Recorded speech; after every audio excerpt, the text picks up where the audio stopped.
Good morning. I'm happy about the interview I'm about to do with Tejinder Singh from the United Arab Emirates. It's a curious story. Most of my interviews are with folks who they're scholars, they're book writers, and most of them are academic interviews in nature. But this one comes out of a different origin, and I'm really looking forward to it. I had to travel to Baltimore for an event actually for to honor the passing of a close friend. And while waiting for the train, I sit next to this fellow who politely looks up, says hello. I say hello, just out of common courtesy. But quickly we ended up in conversation and ended up speaking for the whole ride. It turns out that the fellow sitting next to me, Tejinder Singh, was visiting America for the first time ever. And this is what eventually spawned my desire to create this interview. That as he spoke, his delight in this country, and his positive impression in this country, and his praise for America was so simple and pure and uncomplicated, and just the fruits of what he was witnessing as a guest in the country for the first time.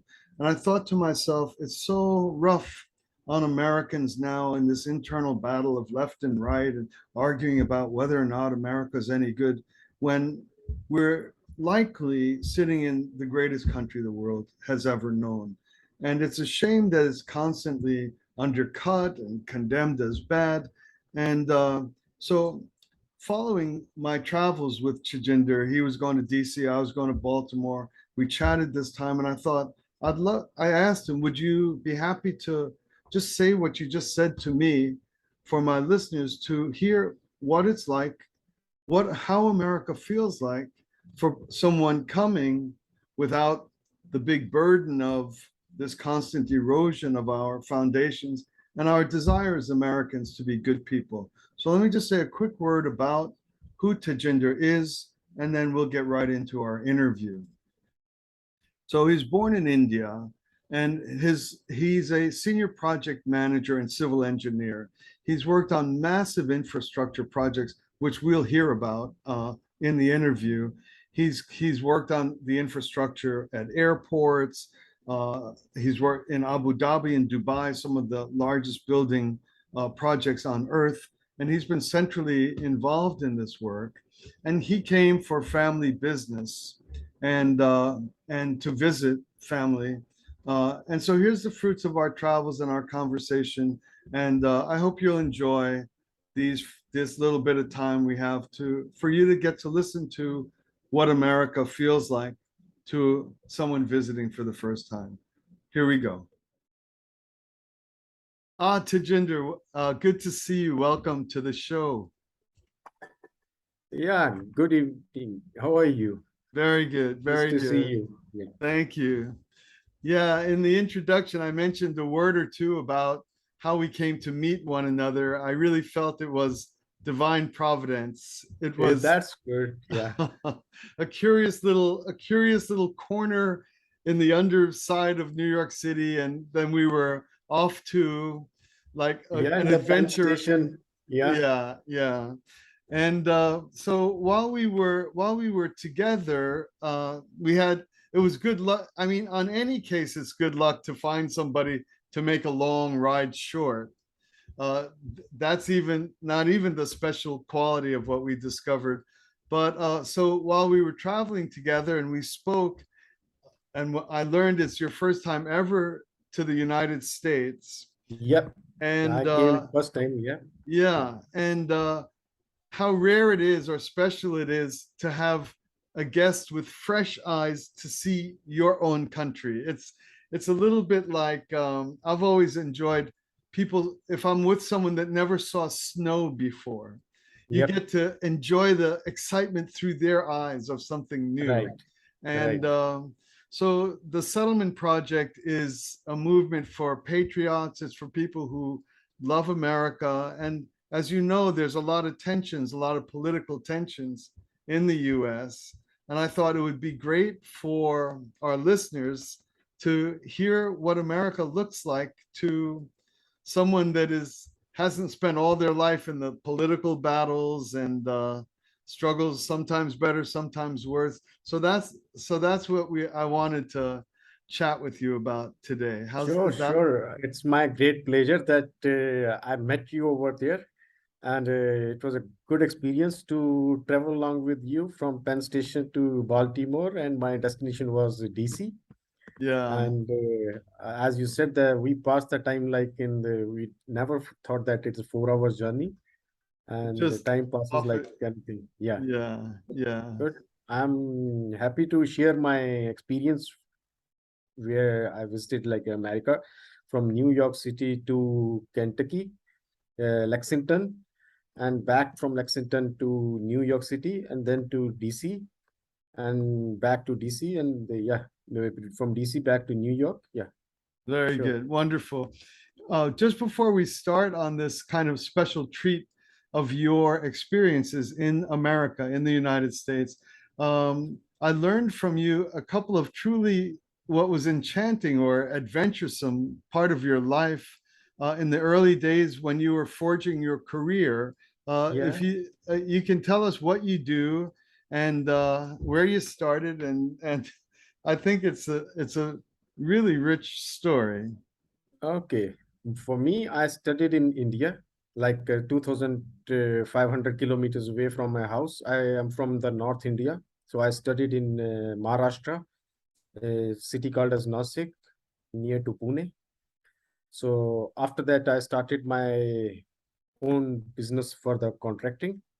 I worked for 2 years. Then I got a little bit in my mind that I need to explore the world and to get more experience in my field rather than stick to the in small city over there.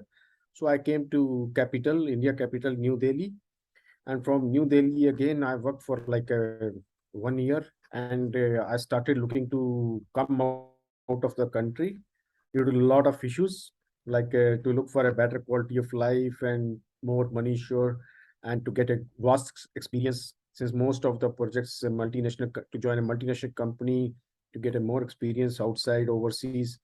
So I landed in Qatar. I worked in Qatar for 18 months. In Then I came Qatar. to, In, yeah, Qatar. Yeah. okay. Uh-huh. Yeah, Qatar. So I worked over there for 18 months in oil and gas field projects. So when I finished the project, I came to Abu Dhabi. The Abu Dhabi, I worked for 6 months. I joined the big project in Dubai for the Dubai International Airport. That was a massive project. And that was one of the milestone on my career that I worked on that project. That is the Terminal 3. Then I worked on the Atlantis Hotel, which is the five-star hotel, very known hotel in Dubai. If you come over there, you will visit. Sure, you will visit over there. Then I moved to Abu Dhabi on one of the biggest project over there for the infrastructure of the Yas Island, and where Formula One racetrack is there. Warner Brothers are there, and all the international players are coming over there to for set up their business. And then I once I finished, that is in the 2010, and the recession was there, like a world recession was there. A little bit got problem with a job, so the projects were not much. Then I moved to Libya. I called one of my friend that If I'm I looking can for stop you jobs. there for a second. So you had involved yourself in a very major Yeah, infrastructure infrastructure project. project Yeah, in Dubai in Dubai and Abu Dhabi. and Abu Dhabi. Right. Uh, and then something had you shift from there to Libya. Was it Yeah, just career advancement it opportunity? is like at that time in 2010, my project finished over here. And as I said, it was recession time. The projects were not much on the ground, in the Uh, pipeline design stage and all this thing. That pushed me to start looking for a job somewhere else. uh, So I approached one of my friend. He was based in Libya. He was the director of the health, safety, and environment in Libya in one of the company called as Symbol Construction. Is a part of the Rixis Hotel Group. Then I approached him. He called me to come for an interview. I went for their interview. I got selected over there. Then I moved there in Libya. I moved in Libya, I think in the month of Feb. first week of Feb, right? Okay. So when I moved over there, then after some time, after 3 months, the revolution started over there. It was the time of the Gaddafi time over there at the time. The Yeah. revolution started, like Arab revolution was the after Tunisia, Libya got stuck into that one. So I So, was so, based. so you were in Libya starting around 10. It was still in infrastructure dealing with environmental issues, or environmental oriented work there. No, And my work is related to the infrastructure of the civil, all the infrastructure utilities, like okay. establish the utilities and the buildings, universities, whatever the infrastructure related over there, airports.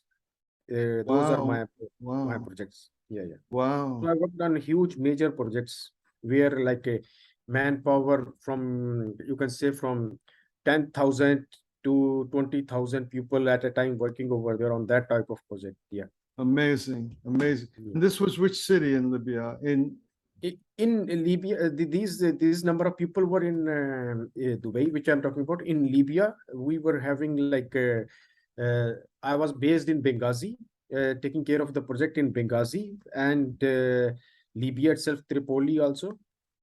So we were establishing the projects in Benghazi. So we were having two projects at that time in Benghazi: the development of the Benghazi University, like an expansion of the university infrastructure, and multi-use project on the corniche of the Benghazi. That is multi-use structures over there, that multi-story building.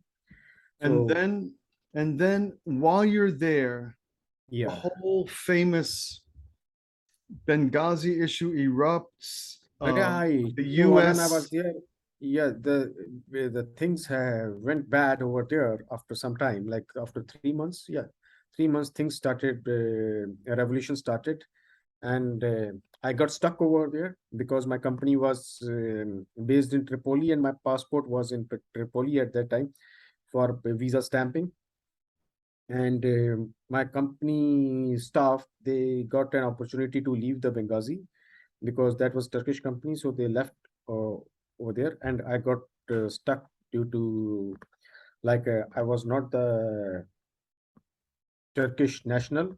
At that time, the Turkish airplane was there, so I was not having the passport also, and I'm at neither is not a Turkish national. Plus the number of the seats of the plane, so I was left over there of my own. But I stayed over there, and I had a good experience. You can say, uh, God saved me in that crisis, and I was staying in a hotel over there at that time. And after some time, like 50, 19, 20 days, after 19, 20 days, oh, in between the network was also closed. There was no phone calls, nothing over there when I was staying in a hotel.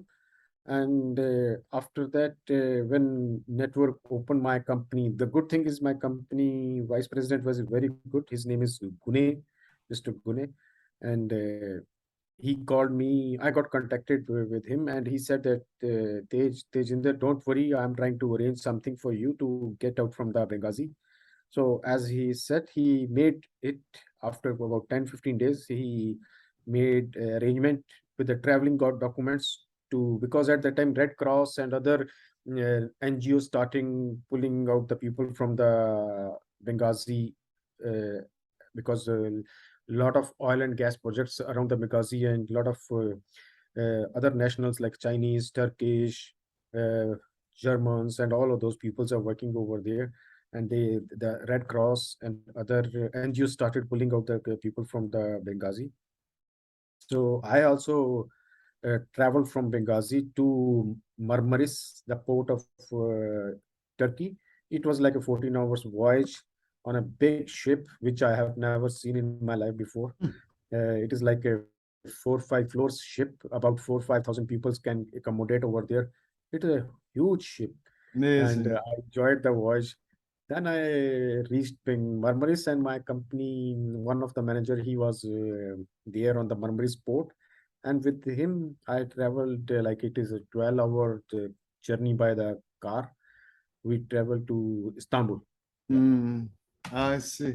You Yeah, know, that's that why our shocked. job, of course, is to talk about the US, but I'm so interested.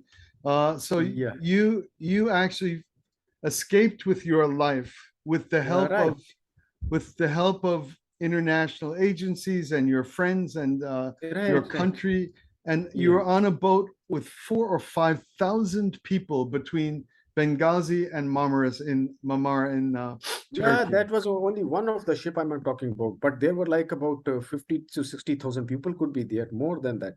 I'm talking about that in my ship, but there could be Incredible. more people, about more than 100, 200,000 that I don't know. This is one of the ship which Amazing, I'm just talking about. amazing.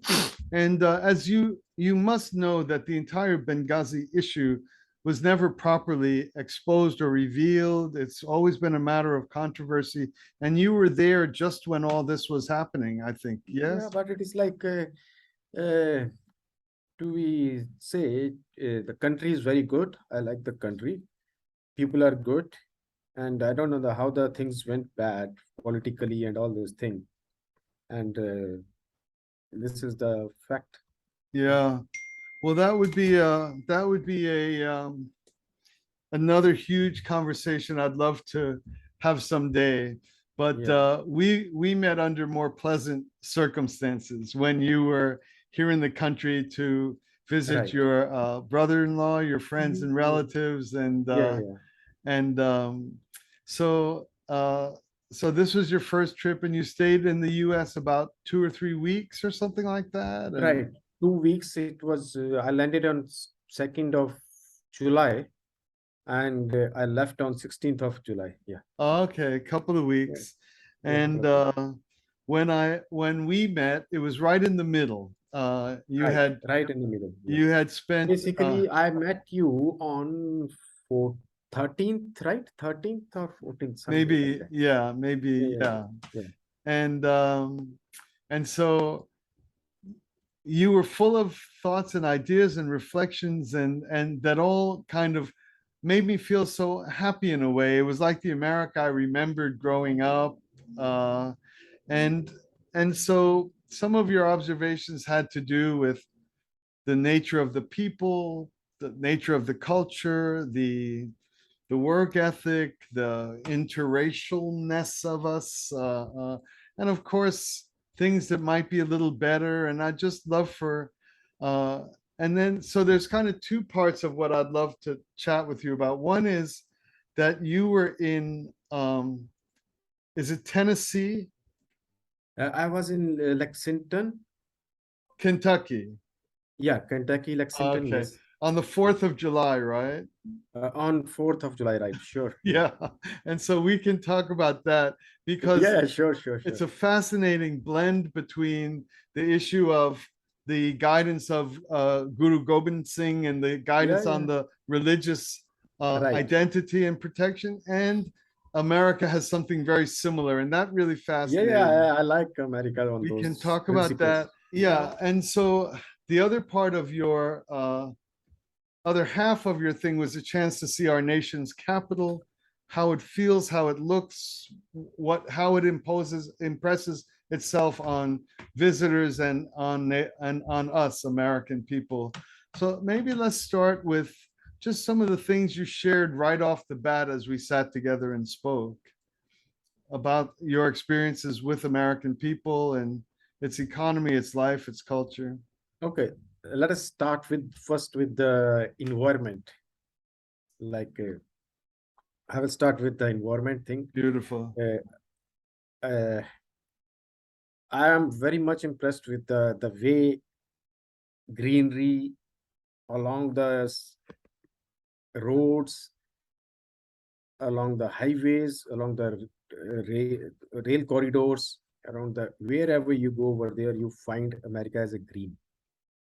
And not only green, it is maintained properly. That is the second thing. Uh, you guys have maintained the proper culture over there, environment. You have taken care for the environment, which I was very much impressed, because everybody's looking nowadays for the environment. First thing is the environment. Wherever person goes over there, he look for the how the country has an environment over there, like a Mm, pollution level and all this thing, which is very great. The If standards over there for all these things are very well maintained. That is the first thing, which I Thank was very you. much If I just impressed. may, so you've been all over the world. You grew up in the Punjab, one Yeah, of the most fertile areas. right, And but you're saying coming here, you're any guess is immediately struck at how well Americans have cared for the beauty of our own environment. right. If you It's see around the whenever whichever the highway you go over there, you will find a scenery over there. Like back in other countries, I will not give a name of any country. Like even my country also, we have not maintained that greenery around the roads. That is the first thing. mm, Could be my country is overpopulated with the population, but still, uh, in whole America, I found that the greenery and the properly maintained around the roads is very well done. mm, Not only over there, even I went in Lexington, deep into in the side also. There yeah. also I found very well maintained, very well maintained. Wherever there is even the what you call as municipal corporation areas, those are also very well maintained. Even Mm, people staying over there, they also have cut their grass in a proper nice manner. So I mm, asked my nephew when I was traveling with him, I said how it is. He said the thing is, if in the houses also, if we don't cut the grass over there, so we will get a notice from the government, first notice, second notice, third notice, they will cut and they will charge us, which is very uh-huh. good. It is a Uh, system over there to place in a so that people can be properly maintain the things over there, which make the city, country in a better shape, which is very good. mm. Mm. That I like So it. there's care across from both the public and private sector, Right, even to right. make sure that Both people's areas. personal traditions maintain the Right, environment, even in right. residential, in their own private Yeah. areas. Mhm. And That is also the first thing. Second, if I may, yeah, just please real go ahead. quick to gender, even in the densely populated urban areas, the very same thing you Yeah, see is the greenery yeah, on the roads and right. mm, Like in New York also, you can see the greenery wherever. I was staying in the uh, Deer Park. I was staying in the Deer Park near to Dix Hills. Yeah. yeah, So I was staying over there. So that area also green. If I went to Queens, I went to Richmond Hill. I went to even to the uh, Manhattan on the way also. Okay, Manhattan is a crowded city that is the business hub, but there also wherever there is a place over there to plant anything, yes, the plantation is there. The parks are there. Parks are all around anywhere you find over in America. You and properly beautiful. maintained. That is a I good thing. get it. Yeah, I get it. Yeah, Beautiful. Thank you. yeah, Thank that you. is good thing. And now, as you said, what other than that is coming to the culture. Yeah. After the environment, I respect to the culture.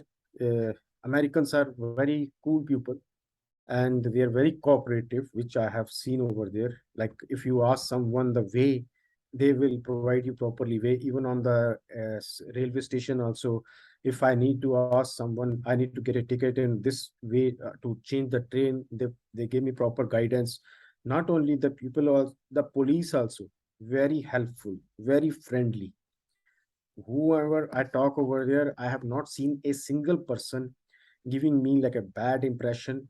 Even I am outsider, I can be identified very quickly with my turban, and as an outsider, nobody has given me that impression over there. So Mm, I was very much impressed and astonished to see that yes, this shows the culture of the people and how humble and how deeply rooted with the mm. ethics. Yeah. Yeah, I recall that part of our conversation where you were telling me that in a lot of places you've been, the power that the police wield, they're heavy-handed and they're not Right, especially, right. This I would say to you, like that that I explained that when we were talking over there, the uh, in like in my country or some other countries, police has too much power, and they sometimes they misuse also. Even I'm in UAE, but not here. This is very friendly country as a UAE. Same like America, ethics being adopted by the police over here. Very good, very friendly. And America also, like, police is very friendly. But the reason I would say in America that, like, people are also coming to the why police, and another thing I have seen in America, that safety, people says that in America that it is not safe. So but I was there for a couple of weeks, like 2 weeks over there. I couldn't find any incident with me for those 2 weeks where I can say that America is not safe. That is the way. Even I traveled with my nephew in the countryside in Lexington City, into the Cincinnati side, also Louisville, also with in his car. I found that the houses doesn't have the boundary walls. I asked him, very strange. The people doesn't have boundary wall, just only wooden fence installed over there. There is no big boundary wall back in like my place in India. We properly keep boundary wall. So he said that this is the American culture. There is no boundary wall. So I realized the reason is why, because since I explained to you that I was in Lexington at his home. So I went to his office, at home office. I opened the drawer and I found a gun over there in his office drawer. I said, "Why you're keeping this one? What is this? Why you need it?" He So said, "This you visit your nephew, or this is your nephew or brother-in-law, something like that. no nephew, Nephew, and he's nephew he's house, and happily in his showing office, you this yeah. beautiful Then he house and his started kids showing and me, his yeah, wife. And then up in his yeah, office, he takes out. Go yeah. ahead. He I'm showed me sorry. big catchy of arms with him. So I said, "Do you use them?" Then he said, "Okay, tomorrow is 4th July. We will, we will go to the. He has a property over there outside the Lexington, so we will go over there and we will shoot some Like a bullets." shooting range. He set up Yeah, your like he own. has made like a shooting range sort of thing. He put a target and all this thing. We made shooting also. Not Yeah. only me. And he gathered his friends. We were 5, 6 people. We had food over there to eat and all this thing, like a fun over there. Uh-huh. So the thing is now, uh, as I said, that why safe over there? Because then he showed to me. He said to me first. He said, that in Kentucky, 57 people, people household in the house, 57% of the houses has the guns over here. He showed me on the internet also.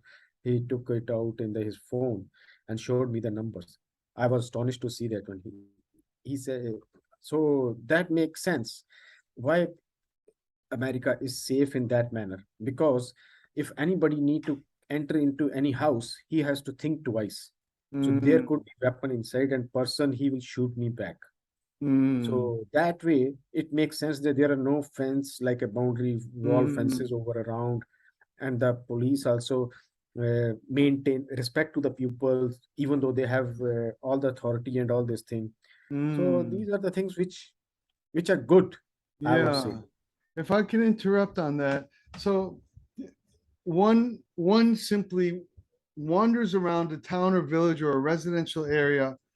There's no fences around the houses. It seems like an environment just flooded with trust and ease. People move freely and Right. without fear.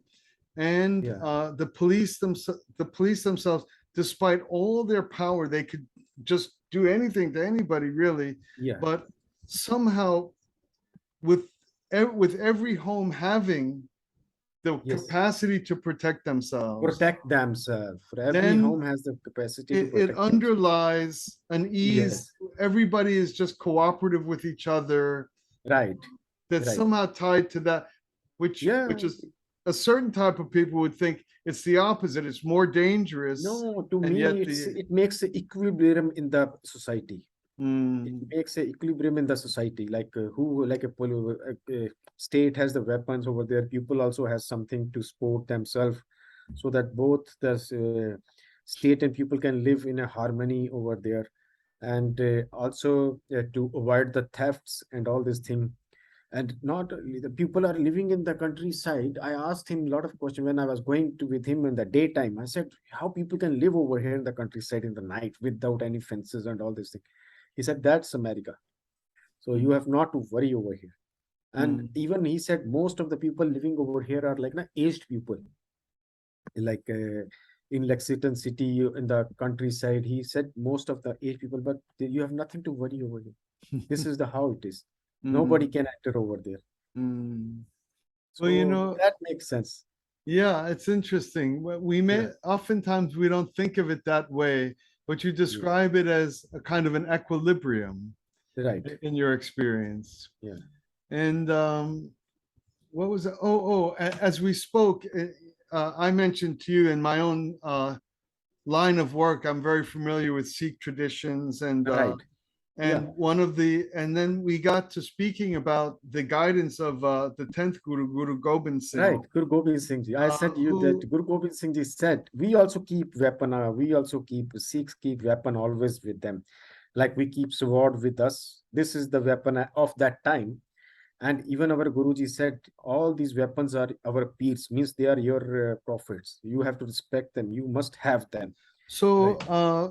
something that maybe these fresh eyes kind of shed light on a very contentious issue here around the Yeah. Second Amendment, that people imagine that gun ownership is might be a source of a I am against violent that one. country, and you've perceived it as a source of a peaceful country and well-behaved police, and just the opposite impact. And as we were speaking about this, because it fascinated me honestly, and we were speaking about it, and you mentioned that this very concept is embedded in the ancient, Sikh not religion. ancient, but the teachings deep in the purest origins of the Sikh tradition. And I was Right. wondering if you could share that with us, because it's an Yeah, interesting yeah. parallel. So I would quote wordings of our 10th Guru. Basically, from 6th Guru, we were ordered to keep weapon with us. So, uh, so 6th Guru said that whenever to Sikhs, whenever you come to Gurdwara, like your church or temple, people used to bring some food or money. They said this is not a time at this time to bring money. I need three things. I need Giovanni. Giovanni means bravery, like a young people to come bring to the community.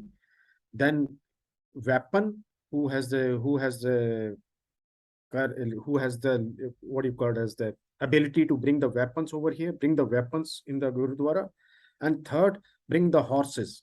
Uh, Go and get what you get, cattle, the horses, like bring them up and bring the horses. So we need three things, because we need to protect the society. To protect the society and to protect our land, we need three things over there. So this is rooted in Sikh religion from the sixth Guru. From the And after sixth that, from the sixth Guru, yeah, he said, Guru, when we gather in our temples named Gurdwaras, and when we Gurudwaras. gather in our temples, bring Yeah, three things. three things. Bring Bring three things for the community, like community service. If you want bring to donate something for something, community service. yeah. If you want to donate something, donate these things. So, like, build up your own army, bring the bravery, Giovanni. They call it Giovanni as a young guys. So, donate one child to the Gurdwara as a army, part of the army. Then bring weapon, whatever the weapon you can bring, sword or other things. If somebody has a more capability, he can bring a gun or whatever those things. And third is the horses, because horses was the mode of the transportation, They like were the running, mode of fighting for military yeah, movement. military asset. So Yeah. these things. So then 10th Guru also quoted to Sikhs, and when 10th Guru baptized us, give it Amrit in 1699, Baisakhi of 1699. So he gave us a weapon. He said, as a Sikh, you must keep the weapon with you every time. Even we sleep, we must have weapon with us. We go We shower. sleep with the weapon we carry. Yeah, yeah, yeah. We with a weapon. If we go for shower, we must have small sword like a 9 inch. So we tie at the head. We take shower. When we take the head bath, we tie at our waist. So we will, that is part of our body. We should not remove it. That's and so then he quoted I will give you the words, what he quoted in English. So he said that the sovereignty is must for a religion to survive. Sovereignty. Yeah, sovereignty is must for a religion to survive. Without rule, no religion can prevail. Right? So Yes. without rule, no religion can prevail. Without rule, everyone becomes filthy, and without religion, we are nothing. Mm. Mm. Rule is always dependent on arms, weapons. No one gives one freedom and sovereignty. The only way to gain independence is through your own power. If you have weapon, you have power, you can gain your own sovereignty, own freedom, and Mm. independence. Yes. That's what American culture is like. Why Mm. America has independence over there, like a independent the freedom. You can see the freedom over there in America. I was very much astonished because on 4th July we were going to go for the fireworks. So my friend, he called to his colleague, friends also. My nephew, he called to his friends also. So he said, let's. 2 days before there was shooting, I think in Chicago or somewhere at that Yes. Chicago. So he said Yeah. that, come, I will show you one more thing. So 2 days before there was shooting, so you will see there will be lot of people today to the arms shop. I said, for what? He said, for shopping, because there are some crazy guys, they are trying to put a ban to buy the weapons, so people are coming to get it more. So Right. basically we were going to get the bullets and all these things. So I have noticed it is a free market, free, like you go to the supermarket, you buy the weapons over there. Mm. So Very uh, interesting. you Now, can even he bought one gun also over there in front of me. Just you have to give your socials. I have seen the how it is, how simple it is. You have to give your social security number and the house address where you are living. You have to fill the form, and the person goes inside the office. The shop has inside internal checkup office. So they yes. go over there, they check, and when you come to the payment side, by that time your security is done, and they give you the weapon over there. It's so Right. simple, which I have never seen in my life in anywhere. Yeah. It is, I am amazed. I love to live over there. Yeah. It's It's, fascinating. It's yeah, it's fascinating. the same as you get pulled over for your tail light. Cop grabs your stuff. They know everything about you in a second. They go back to their Right. car. They Yes. they they know if you have any reason to be detained. Right. And it's not like people are like saying, "Oh, I don't know you, here, take a gun." It's not like that at No, no, no. all. It's everything. They do security check within a minutes. Even you come over there on the airport also. They when I went when I came first on the airport, they made my security check in the minutes. They cleared me. Yeah, All these things. Yeah, right. If there was anything wrong with you, they'd have known it in a yeah. That's second. what my nephew said. He said, "You have seen the good part of America being free over here." He Yeah, said, if you get involved in any bad thing, especially illegal weapon, illegal drugs, and all these things, human trafficking, he said, your full life is gone. your life is gone. Gone. He said, Yeah, you are no more. You are dead. You are better to be dead at that time. So he said that that is the way it is. You are free if you are good. you're free if you are good. Good. Yeah. Yeah, it's a great observation. So, I wonder if like you saw all the memorial sites, all the Right. I went to kind the of memorial site basically in DC, memorial site in DC. First, I would say, like, let me say to you one phrase of Lincoln, Abraham Lincoln. He said that I'm talking about on the infrastructure. Since I'm a civil engineer and my full life is in the infrastructure, how important the infrastructure is there. And I have seen the infrastructure in America is from 70s, 1970s, 1870s, not 1970s, 1870s. The infrastructure is developed over there, the Yeah. bridges around the Manhattan and all this thing. Uh, I remember the quote of Abraham Lincoln. He said, "It is not the roads who made the America.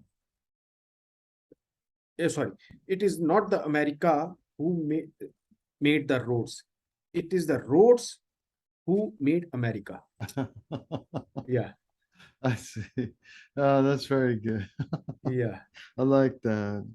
Did you have an, So your, I would, go ahead. I'm sorry. yeah, I would say the infrastructure is built at that time with a vast vision, and we are building the infrastructure, and we are building up to that standard at present now. And I know that the infrastructure of the America uh, is getting required a lot of changes over there, and the maintenance sort of thing, which they are doing also. Like I was on the Penn Station, there is a huge work going over there on the Penn Station. Modification of the like part of the Penn Station is totally rebuilt, work going over there. And then Yes. I was on the Newark. I landed in the Newark airport also when I came from Cincinnati. I Uh-huh. landed over there. That airport is also being totally modified. And when we traveled to even to DC, we have seen the lot of road works was going on the way to the road, all these things. So infrastructure is moving like they are is there, and they are modifying more and more, Mm, expanding it, which is mm, good. And it is yeah. the only infrastructure which made America great, I would say, because Very, all the states are connected. The traveling time is very less. There is logistically, there are no damages to the cargoes like my country back over there. We are building it now, and logistically, very much issues over there for the commerce and trade. And America has a great setup as compared to the other uh-huh. nations. Yeah, Very yeah, sure. good. Yeah, Wonderful, Tejinder. There's one last thing I want to ask. I think we should be wrapping up in a moment or two, but yeah, um, your work has involved you, as we heard at the very start of our conversation, that you've run projects that have had 10 and 20,000 people under right. your responsibility. So you've had to deal Not only with, my responsibility on the project. I'm part over there. Yeah. yes, and you have a responsibility. Like under my responsibility, you can say about 4,000 to 5,000 people under my responsibilities are there. Okay. Yeah. So you're familiar with the need for work to be done, for people to be conscientious in their work, for there to Right. be, you've experienced work ethic in Right. Work different ethic. cultural Yeah. environments. Even I work in American company. I work in American company. So ethics, we like training every 6 months. We have a training to the work culture, how to treat to the people, how to behave to the people, and how to stay updated ourselves in with the work, with the training, and all these things. These all procedures are being set up over there. And Uh, I would say, like with regard to the business, like I went over there. From my community, whoever went to America till now, I have not seen any single person who has not succeeded. You got my point. that's I remember. You said So this country, if you're willing to work. if you're willing to work, if you are true, if you are honest, it's automatically procedure is set up. You should not to be like nah, I'm Superman, or you not to be that intelligent or anything. Things are simply set up. You just focus over there, and you will live your good life with the family and good standard of living. The job sector is so easily available. Jobs are so easily available back in my country. No, not much opportunities with the jobs. Here you just do the study, you get good job. Even you don't do the study, you get still good job with, you can live happy life over there. You can keep your Mm, family at the standard over there. wh- Whoever whereas came from, Punjab over there from my state, I have never seen. I stayed over, I met with a lot of my family, relatives, their friends over there. I have not seen a single person who is not established over there. Yeah. Mm, mm. Whereas in other countries you've lived and worked, there are Yeah, a you live and work and perfectly, yeah, like a superior person may right. still not have the opportunities to Yes. succeed. Yeah, in America, whatever you think you can do, I Mm, would say. Whatever you think you can do in business, in education, education is available everywhere.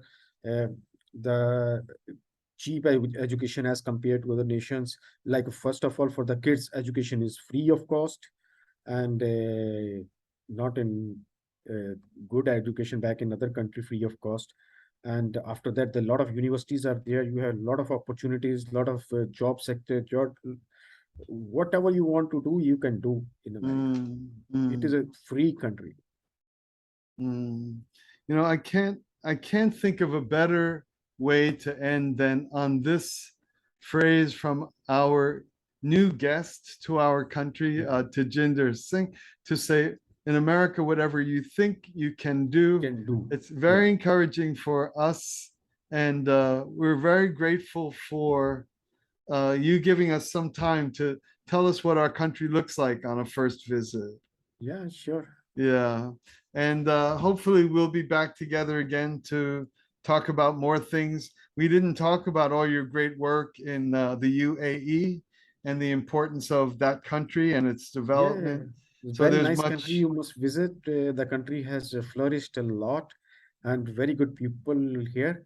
And you can say 200 nationalities are living here in UAE, and very much peaceful. You come at 2 o'clock in the night, 1 o'clock.